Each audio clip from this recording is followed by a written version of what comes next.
喺尖沙咀碼頭凌晨1、2點風勢最犀利，企都企唔穩。不過佢哋就好興奮，平時做唔到嘅姿勢，借助風力就做得到啦。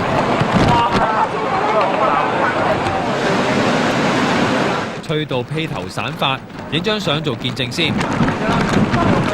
不過擔遮似乎多餘咗啲喎。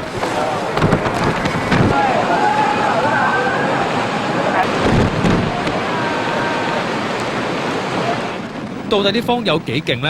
呢兩個大學生話你知。我哋喺度吹風咯。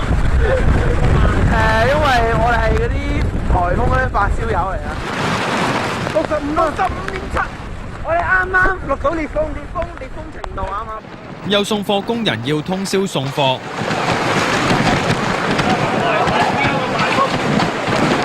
但係難度十足。我相信咧，唔使我講，你都見到咧，依家出面情況好惡劣㗎。咁咧，基本上依家係企唔穩啊。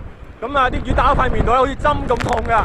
啱啱咧，我對鞋都俾大風咧吹走咗啦。咁我身體要向前傾斜啦，或者紮麻咧，先至可以企得穩。呢位。